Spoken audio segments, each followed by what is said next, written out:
چیز ہے نا کہ اللہ پاک کی نعمت سے آپ کو گمراہ بھی کرتا ہے، ٹھیک ہے۔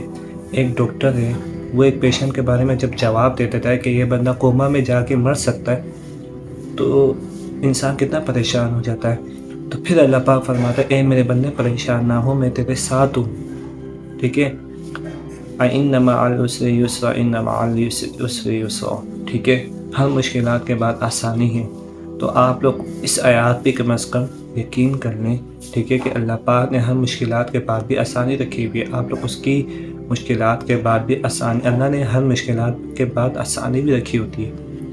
تو جب ایک ڈاکٹر جب جواب دے دیتا ہے کہ میں اس جان کو نہیں بچا پاؤں گا، تو آپ لوگ کچھ ٹائم بعد جب آپ دیکھتے ہیں کہ کیا نام ہے، وہی جو کوما میں جانے والا شخص ہوتا ہے جس کے بارے میں ڈاکٹر نے جواب دے دیا ہوتا ہے، وہ کوما سے اٹھ بیٹھتا ہے۔ ہفتے بعد، 2 ہفتے بعد، مہینے بعد اٹھ بیٹھتا ہے کہ نہیں بیٹھتا ہے، ہوتا ہے نا ایسا۔ کیوں؟ اللہ پاک نے فرما دیا ہے کہ اے میرے بندے مایوس نہ ہو، جب اس کو میں جان بھی دے سکتا ہوں، اس کو میں تکلیف بھی دے سکتا ہوں، اس کو میں درد بھی دے سکتا ہوں، تو اس سے میں واپس لے بھی سکتا ہوں، اس سے میں شفا بھی عطا کر سکتا ہوں۔ تو یعنی اللہ پاک شفا دینے والا بھی ہے۔ آپ لوگ مایوسی سے بچیں۔ اللہ پاک نے آپ کو زندہ ایگزامپل دی ہے۔ آپ لوگ اگر کوئی بیمار ہو اور وہ اچانک اٹھ بیٹھتے ہیں تو انسان مایوس بھی ہو جاتا ہے کہ میں اب کیا کروں، امید چھوڑ دیتا ہے اللہ سے کہ یہ اب بچے گا نہیں یا مر جائے گا وہ۔ لیکن آپ لوگ کچھ دیکھتے ہیں، اللہ کی کرامت ایسی ہوتی ہے کہ وہ بندہ ایسے بچ جاتا ہے کہ وہ مثال دی جاتی ہے کہ موت کے منہ سے واپس آنا، وہ موت کے منہ سے بھی واپس آ جاتا ہے، صرف کیا آپ کا ایمان پختہ ہو، آپ کا اللہ پہ یقین پختہ ہو۔ تو اس چیز سے آپ لوگ بچیں جو آپ کو مایوسی سے بچائے، ٹھیک ہے، اور ان لوگوں سے بھی دور رہیں جو آپ کو اللہ کی نعمت سے بھی گمراہ کریں، ٹھیک ہے۔ ایسے لوگوں کے پاس جا کے نہ بیٹھے جو آپ کو بولے ہاں بھائی ابھی آپ کا پیشنٹ جانے والا ہے، جیسے میں نے ایگزامپل دی، آپ کا پیشنٹ مر جائے گا، یہ ہو جائے گا، وہ ہو جائے گا، نہ بولنے دو۔ آپ کی امید صرف اللہ سے ہو، اللہ کے سوا کسی سے نہ ہو، اللہ سے امید لگاؤ۔ اللہ وہ مردہ کو بھی نہ زندہ کر کے آپ کے سامنے رکھ دے گا۔ ایسی مثال ہے کہ اللہ پاک سے امید ایسے رکھو آپ لوگ۔ پھر دیکھو آپ کو کون سی نعمت آپ اللہ کی کون سی نعمت سے آپ لوگ دور ہوتے ہو، کون سی نعمت سے آپ ناشکرانہ کرتے ہو، ہر نعمت اللہ سے آپ شکر ادا کرو گے۔ کہتے ہیں نا قرآن میں، سورہ رحمان میں آتا ہے، بار بار اللہ نے فرما دیا فَبِأَيِّ آلَاءِ رَبِّكُمَا تُكَذِّبَانِ، اور تم اپنے رب کی کون سی نعمت کو جھٹلاؤ گے۔ آپ لوگ اللہ کی نعمت سے تم غافل ہو، اللہ کی نعمت کے پاس آؤ، اس کا شکر ادا بناؤ، مایوسی سے ہٹو۔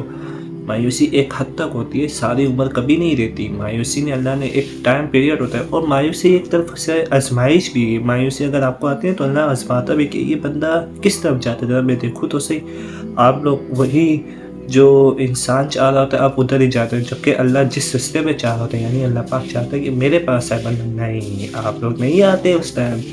آپ لوگ تو پھر اس ٹائم لوگوں کے پاس مدد کے لیے جاتے ہو کہ پیسوں کی ضرورت ہے، چلو پیسوں کا سمجھ میں آتا ہے، آپ پیسوں کے لیے لوگوں کے پاس جاتے ہو، لیکن آپ دعا کے لیے آپ خود دعا نہیں کرتے، آپ پھر لوگوں کو بولتے ہو ارے کیا اللہ پاک آپ کی دعا نہیں سنے گا نا، اللہ نے تو، اللہ کے لیے تو سب برابر ہے۔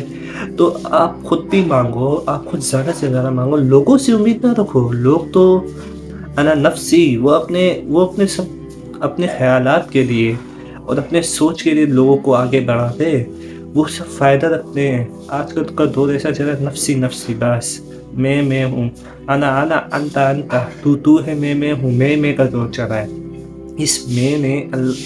اس میں نے دنیا کو اتنا خراب کر دیا، اتنا خراب کر دیا کہ کوئی حد نہیں۔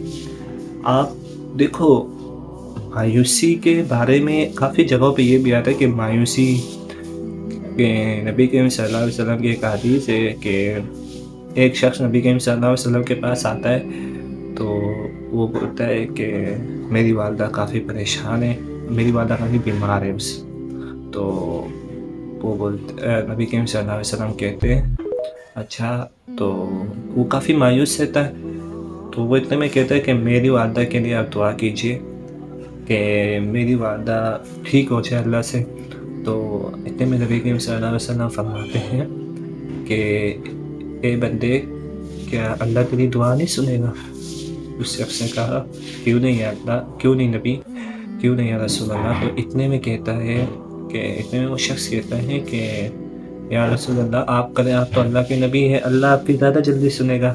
بے شک نبی کریم صلی اللہ علیہ وسلم کبھی کسی کی بات نہیں ٹالتے تھے، لیکن اس کو نصیحت کرنے کے لیے، مایوسی سے ہٹانے کے لیے نبی کریم صلی اللہ علیہ وسلم نے کہا ہاں میں کروں گا، اگر چاہ تم پہلے کرو تو اس نے پھر جب دعا کی تو فوراً نبی کریم صلی اللہ علیہ وسلم نے بھی دعا کی اور اس کی والدہ فوراً ٹھیک ہوئی۔ تو سوچو آپ لوگ کیسے، آپ لوگ دوسروں کو دیکھ کے وہ جیسا بولتے ہیں نا، دوسروں کے منہ لال ہے تو میں اپنا منہ چماٹے مار کے لال کروں، تو فار ایگزامپل یہی سمجھو آپ اس کو۔ تو دیکھو اگر دوسرا بندہ دعا کر رہا ہے نا آپ کی والدہ کے، تو آپ تو اس سے ڈبل نہیں ٹرپل کرو اللہ کو راضی، کیونکہ پیشنٹ آپ کا اس کا نہیں ہے۔ سو پلیز ایسے لوگوں سے بھی بچو جو آپ کو اللہ کی نعمت سے بھی مایوس کریں۔ میں نے آپ کو ایک اچھی ایگزامپل دے کے سمجھائی، آپ لوگ اس چیز سے بچو اور اللہ کی طرف زیادہ سے زیادہ ہو سکے